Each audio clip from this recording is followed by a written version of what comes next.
السلام علیکم ناظرین، ایف ایم تھنک ٹینک کے ساتھ میں ہوں عثمان انصاری۔ ناظرین، صدر مملکت پاکستان کی طرف سے جسٹس قاضی فائز عیسیٰ کی بطور چیف جسٹس تعیناتی تقریباً 3 ماہ قبل تعیناتی کا باقاعدہ نوٹیفیکیشن جاری کر دیا گیا۔ اس کے پیچھے پس پردہ حقائق کیا ہیں اور اس وقت یونان کے اندر جو کشتی حادثہ پیش آیا ہے اس میں سب سے زیادہ جانوں کا ضیاع گجرانوالہ کی سرزمین سے ہوا، اس کے پیچھے محرکات کیا ہیں، اس ساری صورتحال پہ بات کرتے ہیں۔ ہمارے ساتھ اسٹوڈیو میں موجود ہیں ملک پاکستان کے نامور تجزیہ کار، کالم نگار جناب ادریس ناز صاحب۔ السلام علیکم۔ وعلیکم السلام۔ ناز صاحب کیا حال ہے؟ خیریت سے ہیں؟ صحت مزاج ٹھیک ہے؟ اچھا سر، یہ صدر مملکت پاکستان نے جو جسٹس قاضی فائز عیسیٰ کی تقریباً 3 ماہ قبل بطور چیف جسٹس تعیناتی کر دی ہے، اس کے پیچھے حقائق کیا ہیں؟ ایسی کیا ضرورت پیش آئی؟ اس سے پہلے کبھی ایسا ہوا نہیں۔ عام طور پہ چند دن قبل یا چند ہفتے قبل ایسا ہوتا ہے کہ آنے والے چیف جسٹس کی تعیناتی کی جاتی ہے، لیکن یہاں پہ چند ماہ قبل تعیناتی کر دی گئی ہے۔ اس کے پیچھے حقائق کیا ہو سکتے ہیں؟ میاں صاحب جعفر فرما رہے ہیں، یہ بات کبھی موضوع بحث نہ بنتی اگر یہ نوٹیفیکیشن 3 ہفتے قبل ہوتا جی، لیکن چونکہ یہ 3 ماہ قبل ہونا تو یہی تھا کہ صدر پاکستان نے یہی کچھ کرنا تھا۔ Justice Faez Isa Qazi supreme court of Pakistan میں عمر عطا بندیال صاحب کے بعد سب سے سینئر موسٹ جو ہیں جج ہیں سپریم کورٹ آف پاکستان کے، جی ظاہر ہے انہی کا نوٹیفیکیشن ہونا تھا چیف جسٹس پاکستان کے طور پر، لیکن یہ اگر 3 ہفتے قبل ہوتا تو شاید کوئی بات بھی نہ کرتا اس پہ۔ سبھی کو پتا تھا کہ جسٹس فائز عیسیٰ قاضی جو ہیں وہ آنے والے چیف جسٹس آف پاکستان ہیں۔ جی، اس کے پس پردہ جو حقائق جن کا آپ کہہ رہے ہیں کہ لفافے میں ڈال کے بات کی جائے، آج سے 2 دن پہلے ہم نے پروگرام کیا تھا FM4 کے ٹی وی پہ۔ اس وقت میں نے یہ عرض کیا تھا کہ عمران خان صاحب کو ملنے کے لیے 3 صحافی گئے۔ انہوں نے عمران خان صاحب سے کہا، انہوں نے کہا خان صاحب آپ جس سرپرائز کی بات کر رہے تھے وہ سرپرائز کیا ہے؟ اچھا، سرپرائز وہ ہوتا ہے جو پہلے آشکار نہ ہو، اچانک سامنے آئے تو وہ سرپرائز ہوتا ہے جی۔ لیکن عمران خان صاحب جو ہیں وہ چونکہ پیٹ کے بڑے ہلکے ہیں، وہ باتیں کر دیتے ہیں، تو عمران خان صاحب نے اپنے ان صحافی دوستوں کو یہ بتا دیا کہ جب یہ حکومت 15 سپٹمبر کے بعد یہ ریٹائر ہو جائیں گے، 15 اگست کو یہ ریٹائر ہو جائیں گے، تو جسٹس فائز عیسیٰ قاضی جو ان کے پاس 1 مہینہ ہوگا، انہوں نے جا کے سپٹمبر کی 17 کو ریٹائر ہونا ہے۔ تو عمر عطا بندیال نے تو ان کے پاس 1 مہینہ کا، اس 1 مہینے میں ان کو ملنا ہے ٹف ٹائم، ان کو بلا کے وہ نااہل کریں گے۔ اور یہ بھی ایک مبینہ طور پر ایک آڈیو لیک آ چکی تھی جس میں ان کی طرف سے کہا گیا، چیف جسٹس آف پاکستان کی طرف سے، عمر عطا بندیال کی طرف سے، کہ عمران خان کو میری لاش کے اوپر سے گزر کے کو گرفتار کر سکتا ہے۔ یہ 2 چیزیں تھیں۔ تو حکومت کے حلقوں میں کھلبلی تھی اس وقت، اسٹیبلشمنٹ بھی بکھلا گئی کہ مطلب جو کچھ ہوا، جو کچھ کہہ رہے تھے، اس میں بہت سارے نام تھے کہ مطلب فلاں اور ان کے نام بھی تھے جو پردہ نشین رہتے ہیں جی، ان کو بھی چیف جسٹس آف پاکستان جو ہے نا پھر آڑے ہاتھوں لیں گے نگران سیٹ اپ میں۔ تو یہ جو نوٹیفیکیشن ہوا ہے، یہ صدر پاکستان نے نوٹیفیکیشن کیا نہیں، البتہ یہ بات تو آگے نا سامنے ہے، ہر چند کے یہ کہا گیا ہے کہ صدر پاکستان کے ساتھ یہ نیگوسیشن چل رہی تھی کہ انہیں قبل از وقت جو ہے نوٹیفائی کر دیا جائے جسٹس فائز عیسیٰ قاضی کو، تاکہ سارے بہام ختم ہو جائے۔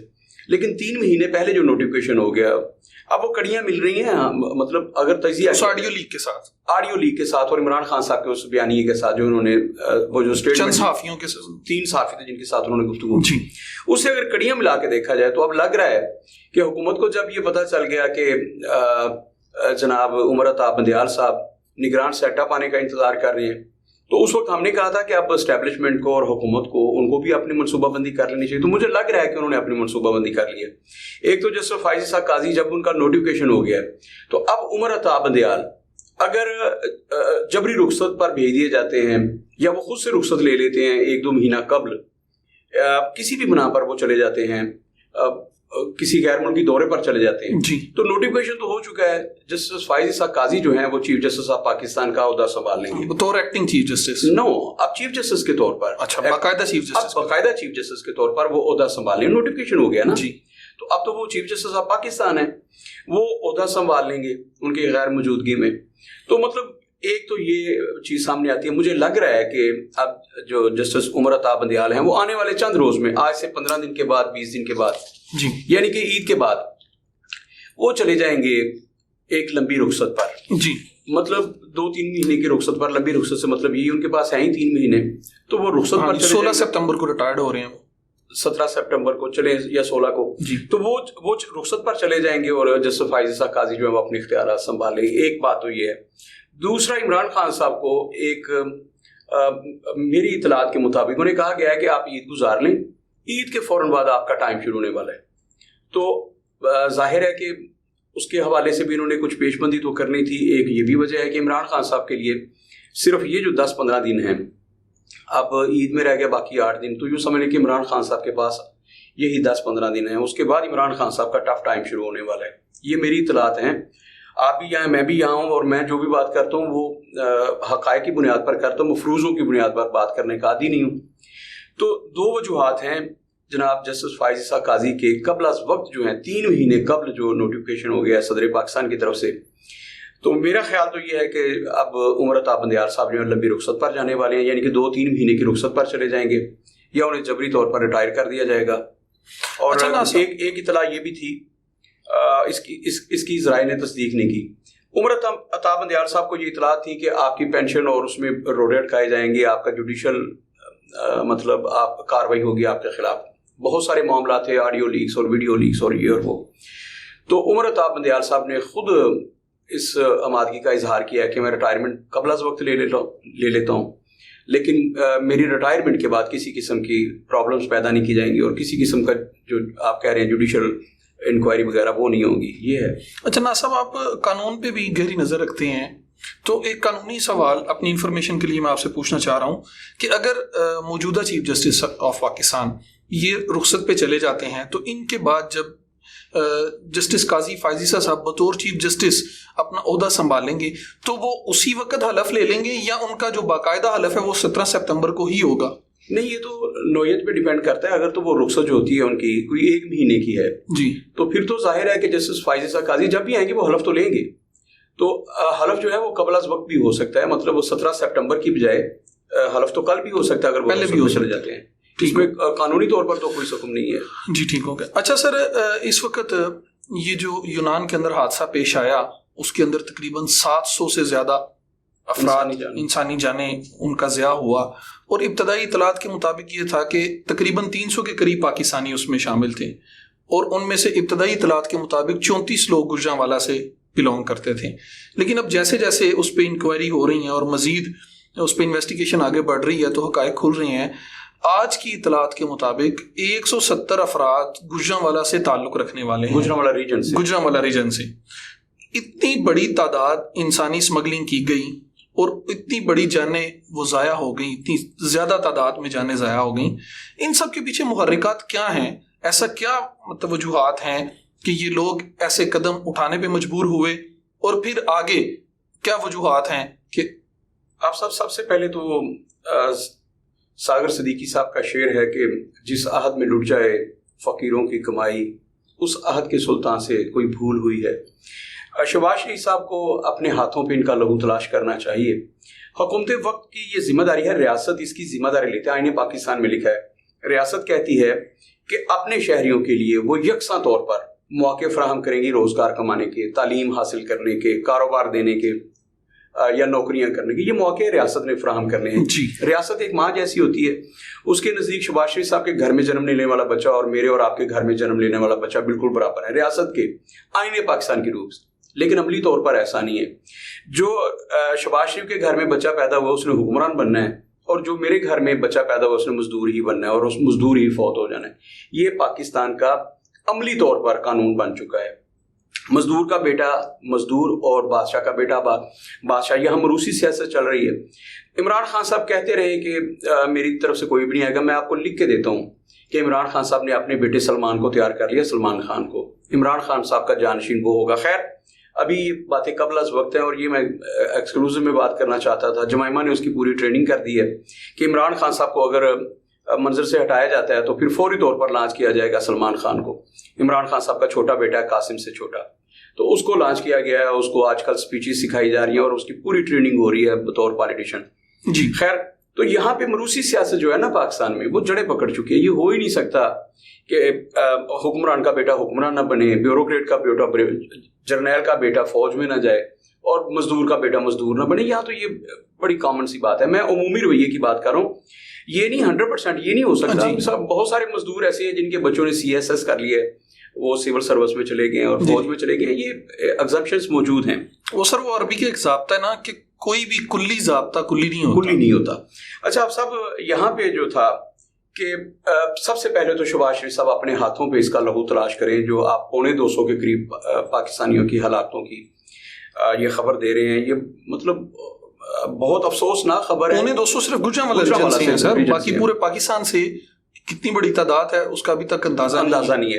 اچھا اب سب سے پہلے تو اس کے حکمران ذمہ دار ہیں جنہوں نے وہ مواقع ہی فراہم نہیں کیے لوگوں کو. پہلی بات تعلیم کے مواقع نہیں ملے لوگوں کو, یکساں تعلیم کے. اس کے بعد روزگار کے یکساں مواقع نہیں ملے. وسائل جو ہیں وہ اور امیروں کے لیے اور ہیں, غریبوں کے لیے اور ہیں. تو پھر یہ جو غریب ہوتے ہیں یہ بیچارے کیا کرتے ہیں, جب یہاں ان کو نوکریاں نہیں ملتی تو پھر دیار غیر میں دھکے کھانے کے لیے جاتے ہیں. اب دیار غیر میں جانے کے لیے اس میں اگر بندہ کہہ دے نا کہ یہ ہماری ایجنسیز کا قصور ہے, FIA جو ہے وہ اس پہ پراپر کنٹرول نہیں رکھتی, یہ نہیں ہوتا وہ نہیں ہوتا, بارڈرز ہمارے محفوظ نہیں ہے, وہ اس میں کوئی بات شبہ ہی نہیں ہے کہ اس میں دوسری بات نہیں ہے. ایجنسیز سر وہ تو ڈکی چھپی بات نہیں ہے, اس پہ باقاعدہ انکوائریز بھی ہو رہی ہیں اور ان کے جو ذمہ داران ہیں ان کو پکڑا بھی جا رہا ہے, لیکن ہم اس کی بات نہیں کر رہے, ہم اس کی اصل محرکات کی طرف جانا چاہ رہے ہیں. اچھا جی, آپ صاحب FIA کے ایک سابق DG تھے جن پر انکوائری ہو رہا, اس کے بعد انہیں بہت بڑے صوبے کا عمران خان صاحب نے IG بنا دیا تھا. جی اچھا خیر, میں عرض کر رہا تھا تو وہ لوگ پھر روزگار کے لیے جب انہیں نوکریاں نہیں ملتی, یہاں روزگار کے موقع نہیں ملتے, یہاں جو روزگار جو بیچارے فیکٹریاں لگا کے بیٹھے نا 2-3 کروڑ روپے تک کے جو انویسٹمنٹ کر کے بیٹھے ہیں, ان کے لیے پرابلمز ہیں. مثال کے طور پر پہلی بات تو پوری بجلی نہیں ملتی, گیس نہیں ملتی. پروڈکشن میں اگر آپ چلے جاتے ہیں تو آپ 2-3 کروڑ روپے 2-3 مہینوں میں ختم کر کے باہر نکل آتے ہیں. تو وہ لوگ جو باہر بھاگتے ہیں وہ کیوں باہر بھاگتے ہیں؟ اس کی وجہ یہ ہوتی ہے کہ پاکستان میں روزگار کے مواقع نہیں ہیں, نوکری نہیں مل رہی. اگر آپ چلے جائیں چوکوں میں جا کے دیکھیں مزدور کیسے بیٹھے ہوئے ہیں. اس وقت اب شام ہونے والی ہے, لیکن آپ دور نہ جائیں, پیپلز کالونی کشمیر روڈ کی پلی پر چلے جائیں, آپ کو اس وقت بھی مزدور جو ہیں وہاں بیٹھے مل جائیں گے. اچھا ہمارے گجرانوالہ کا گیپ چوک ہے, آپ وہاں ابھی چلے جائیں. کہ پورے پاکستان میں ہی یہی صورتحال ہے. جی, تو جب بے روزگاری کا یہ عالم ہوگا تو لوگ کیا کریں گے؟ اب آج جو نشہرہ ورقہ کی بات ہوئی ہے کہ وہاں کا جو 2 بھائی تھے ان میں سے اپنا گھر بیچ کے وہ نکلے ہیں. وہ لوگ جو اپنی جائیداد بیچ کے, ان کے پاس ہوتا کیا ہے, وہ 3 مرلے کا گھر, 2-2.5-3 مرلے کا گھر, وہ بیچ کے وہ باہر نکل گئے. تو ریاست پاکستان کلی طور پر ناکام ہو گئی ہے لوگوں کو یکساں مواقع دینے میں کہ وہ تعلیم اور روزگار جو ہے یا کاروبار کرنے کے یکساں مواقع فراہم کیے جائیں. یہاں پہ چوروں کے لیے جو 1 کروڑ روپے کی ڈیلی گیس یا بجلی چوری کر رہے ہیں ان کے لیے مواقع اور ہیں, لیکن جو بیچارہ 1 کروڑ روپے 10 لاکھ سے 50 لاکھ سے بزنس کرنا چاہتا ہے اس کے لیے مواقع نہیں ہے. جو رزق حلال کمانا چاہتا ہے اس کے لیے مواقع نہیں ہے. تو ریاست ناکام ہو چکی ہے اس سلسلے میں. پھر لوگ جاتے ہیں. اچھا اس میں آپ دیکھیے جب باہر جانے لگتے ہیں تو بہت ساری ایجنسیز بھی ہیں اس میں, جی آپ کی بارڈر فورسز بھی ہیں, سارا کچھ ہے. وہاں پہ آپ کو دیکھنا پڑے گا کہ ہم کہاں ہم ناکام ہوتے ہیں. تو وہ لوگ جو گئے ہیں غیر قانونی طور پر وہ کیسے پہنچتے ہیں؟ اس میں سے یہ ایک حادثہ ہوا ہے جس نے ہماری آنکھیں کھولی ہیں. ہر روز ایسے حادثات ہوتے ہیں. میں اب بات نہیں کرنا چاہتا, ہمارے گجرانوالہ ہمارے علاقے سے تعلق رکھنے والے ایک صاحب ہیں, ان کے کنٹینر میں 200 لوگوں کی ڈیتھ ہو گئی تھی, وہ جا رہے تھے یوکرائن.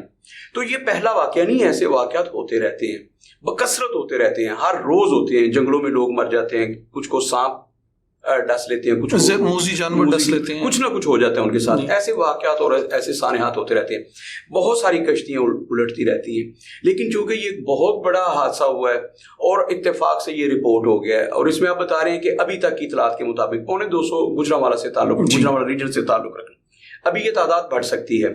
اچھا وہ کشتی جس کی کیپیسٹی ساری 150-200 افراد کی تھی, اس میں سے 700 افراد کو سوار کروا دیا گیا اور ایسے جانوروں کو اور بھیڑوں کی طرح اس میں ٹھونس دیا گیا. یہ ساری چیزیں یہ جو ہوتے ہیں کریمنل ٹائپ, یہ تو زیادہ پیسے کمانے کے چکر میں یہ کر لیتے ہیں ایجنٹ. جی تو اس میں سوچنے والی بات یہ ہے کہ یہ پہلا حادثہ نہیں ہے, پہلا سانحہ نہیں ہے, اس سے پہلے ہوتے ہیں. لیکن ہمارے یہاں انکوائریز شروع ہوتی ہیں اور اس کے بعد 8 سے 10 دن جب تک میڈیا میں اس کا شو رہتا ہے, جب تک قبر کی مٹی جو ہے وہ خشک نہیں ہوتی تب تک یہ شور و غوغا رہتا ہے. اس کے بعد یہ روٹین میٹر بن گیا. سر آپ نے آف دی ریکارڈ ایک دفعہ ایک مجلس میں بیٹھے ہوئے ایک بات سنائی تھی کہ ہمارے یہ جو بر صغیر کا علاقہ ہے اس کا المیہ یہ ہے کہ یہاں کے لوگ کوئی بھی سانحہ کوئی بھی واقعہ 15 دن سے زیادہ یاد. یہ لکھا تھا جو راجہ دہر تھے ان کے وزیر اعظم تھے, انہوں نے تاریخ چچ نامہ لکھا تھا. یہ چچ نے لکھا تھا چچ نامہ میں, اس نے کہا تھا کہ بر صغیر کے لوگ جو ہیں 15 دن سے زیادہ کسی بھی سانحے کو یاد نہیں رکھتے. ان کی طاقت اتنی ہے 15 دن کے بعد یہ بھول جاتے. یہ بھی اس معاملے میں قوم ہمارے لیے لمحہ فکری ہے. اس معاملے میں یہ گجنی ہے. وہ جو گجنی تھا فلم میں, عامر خان کا جو کریکٹر تھا گجنی فلم میں, اس میں وہ 15 منٹ کے بعد بھول جاتا تھا. ہم 15 دن کے بعد بھول جاتے ہیں. ہم بھی ایک طرح سے گجنی ہیں, لیکن ہمارا حافظہ ذرا اس سے زیادہ ہے. ہم 15 دن تک اس کو یاد رکھتے ہیں. اچھا سر, آج محترمہ پیپلز پارٹی کی جو سابقہ وزیر اعظم بھی ہیں اور سابقہ پریزیڈنٹ بھی ہیں, چیئر پرسن تھی ان کی, محترمہ بے نظیر صاحبہ, آج ان کی سالگرہ کا دن بھی ہے. اس موقع پہ آپ کیا میسج دینا چاہیں گے؟ محترمہ بے نظیر بھٹو سب سے پہلی بات تو یہ کہ عالم اسلام کی پہلی خاتون تھی جو وزیر اعظم بنی کسی بھی, اور مزے کی بات یہ نہیں وہ دنیا کی وزیر اعظم نہیں بلکہ اسلامی مملکت کی وزیر اعظم بنی, اور اس مملکت کے وزیر اعظم بنی جو دنیا کی 7ویں بڑی ایٹمی طاقت ہے جی. اور جسے اسلام کا قلعہ سمجھا جاتا ہے. اچھا یہاں دیکھیے ایک عورت کے لیے کتنی پرابلمس تھی. اگر ان کی پوری جد و جہد کو سامنے رکھا جائے تو ایک تو پروگرام بہت چھوٹا ہے, اور ہم تو ایک پورشن لے رہے ہیں نا اس پروگرام کا, ایک حصہ اس کا. تو محترمہ بے نظیر بھٹو جو ہے ان کی شخصیت اتنی بڑی ہے کہ اگر ان کی صرف پولیٹیکل جو جد و جہد ہے, سیاسی جد و اس پہ بات کی جائے تو کئی پروگرامز کرنا پڑیں گے. ضیاء الحق صاحب کا دور ہے, والد کو سزائے موت ہو گئی ہے, محترمہ آئی ہیں, والد کی جان نشین ہے, اب اپنے باپ کی سیاست کو بچانا ہے, اس قوم کو ایک بیٹی کے روپ میں, ایک لیڈر کے روپ میں آگے لے کے جانا, انہوں نے پیپلز پارٹی کو بچانا ہے. یہ ہے محترمہ بے نظیر بھٹو. اب کہاں کہاں ان کو روڑے نہیں اٹکائے گئے. دونوں بھائیوں کی شہادت ہوتی ہے, اس کے بعد مطلب پھر شوہر جو ہے مادر جمہوریت کہا گیا, انہیں بہت کچھ کہا گیا ان کے لیے. لیکن دیکھیے دونوں بھائیوں کی شہادت ہے باپ کی وفات کے بعد, باپ کا جوڈیشل مرڈر جسے کہا جاتا ہے, اس کے بعد دونوں بھائیوں کی شہادت. اور پھر جب ان کی شادی ہوتی ہے تو جو ان کے ہسبینڈ ہیں جناب آصف علی زرداری مسلسل جیل میں رہتے ہیں. محترمہ بے نظیر بھٹو کو بار بار جیل میں ڈالا جاتا ہے. تو ایک ایسا سفر شروع ہوتا ہے, اور اتفاق کی بات مساق جمہوریت تو بہت بعد میں آیا. اس وقت میاں نواز شریف صاحب انہیں ایک ٹف صورتحال کا سامنا کرنا پڑتا ہے میاں نواز شریف صاحب کی طرف سے, اس کی ہم ڈیٹیلز میں نہیں جاتے. تو اس میں محترمہ بے نظیر بھٹو, پھر یہ ہے کہ پاکستان واحد ملک ہے جہاں اسلام اپنے عملی طور پر نافذ نہیں ہے, لیکن جہاں اسلام کے نام پر مطلب یوں کہ ایکسپلائٹیشن ہے, اسلام کو ایکسپلائٹ کیا جاتا ہے. یہاں کہا جاتا ہے کہ عورت کی حکمرانی جو ہے اس کو تو قطعی طور پر اسلام ناپسند کرتا ہے, اور لوگوں میں بڑے شدید جذبات ہیں اس معاملے میں. اس ملک میں جہاں اتنے شدید جذبات ہیں عورت کے بارے میں کہ جس ملک میں عورت حکمران بن جائے سمجھو کہ خدا کا عذاب وہاں آتا ہے. اس ملک میں اور جمہوریت بھی ہو, اور جمہوریت بھی ایسی کہ لوگوں میں شعور نہ ہو. مطلب آپ ایکسپلائٹیشن سے لوگوں کو ایکسپلائٹ کر کے ان کے جذبات کو ابھار کے کسی سمت بھی دھکیل سکتے ہیں جی. اس ملک میں محترمہ بے نظیر بھٹو ایک کثیر تعداد میں ووٹ لے کے اگر ملک کی وزیر اعظم بن جاتی ہے تو یہ چھوٹی سی بات نہیں ہے, اس کو عام پیمانے پر نہیں لینا چاہیے. اور محترمہ کے لیے پورا یورپ جو تھا, یہ نہ سمجھیے گا محترمہ کی سپورٹ میں کھڑا تھا, نہیں, محترمہ کو بہت ٹف صورتحال کا سامنا تھا. اگر محترمہ کی سپورٹ میں ہوتے تو محترمہ کا ہر دور جو ہے وہ 2 سے 2.5 سال اور 3 سال میں ختم نہ ہوتا. اس کا مطلب کہ محترمہ کو اندرونی طور پر ہی نہیں عالمی طور پر بھی بہت ساری مصیبتوں کا سامنا تھا, بہت ساری ہرڈلز تھی محترمہ کے آگے. تو ایسی صورتحال میں محترمہ بے نظیر بھٹو نے جس طرح سے اپنے باپ کی جان نشینی کی, پیپلز پارٹی کو جہاں محترمہ چھوڑ کے گئی تھی 2007 میں, آصف علی زرداری صاحب نے پیپلز پارٹی کا جو حشر کیا, آج یہ بھی موضوع نہیں ہے. محترمہ اپنے باپ کی پارٹی کو جہاں چھوڑ کے گئی, میں کہتا ہوں ذوالفقار علی بھٹو کے بعد یہ محترمہ کا حوصلہ تھا کہ وہ دگنا کر کے اپنے باپ کی پارٹی کو چھوڑ کے گئی. انہوں نے اپنے باپ کی پارٹی کو سمرٹ نہیں دیا, اسے واپس نہیں لے, بلکہ مزید اس کی جڑوں کو پھیلایا, وسعت دی اس کو.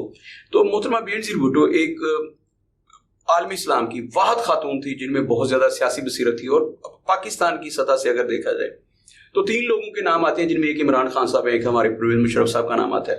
عالمی سطح پر جن کا لیکچرز مطلب لوگ ٹائم لیتے ہیں, انٹرنیشنل یونیورسٹیز کی بات کر رہا ہوں جو پہلے 5 بڑی رینکنگز میں آتی ہیں, پہلے 5 نمبرز پہ, وہ ترلے کرتی تھی محترمہ کی کہ آپ نے لیکچر دینا ہے, اور کروڑوں ڈالر محترمہ کو دیے جاتے تھے اس میں.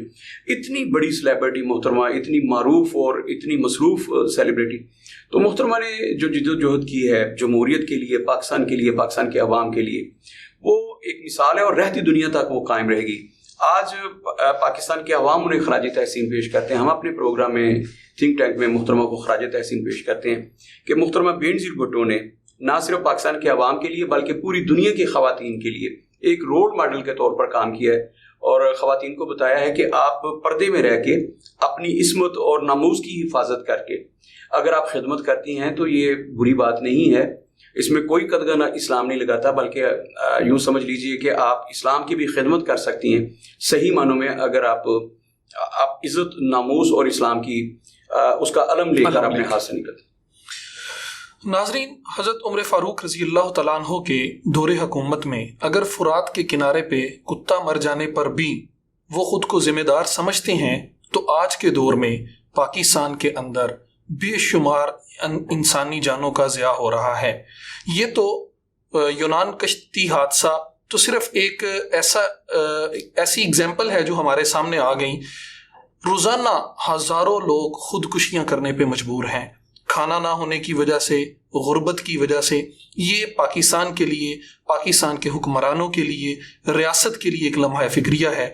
جس طرح اگر حضرت عمر رضی اللہ تعالیٰ عنہ کے دور حکومت میں اگر فرات کے کنارے پہ کتا مر جائے تو وہ ذمہ دار خود کو سمجھتے ہیں، تو آج کے حکمران بھی ان انسانی جانوں کے ضیاع کے اور ان کی اموات کے ذمہ دار ہیں. اپنے میزبان عثمان انصاری کو اجازت دیجیے. اللہ حافظ.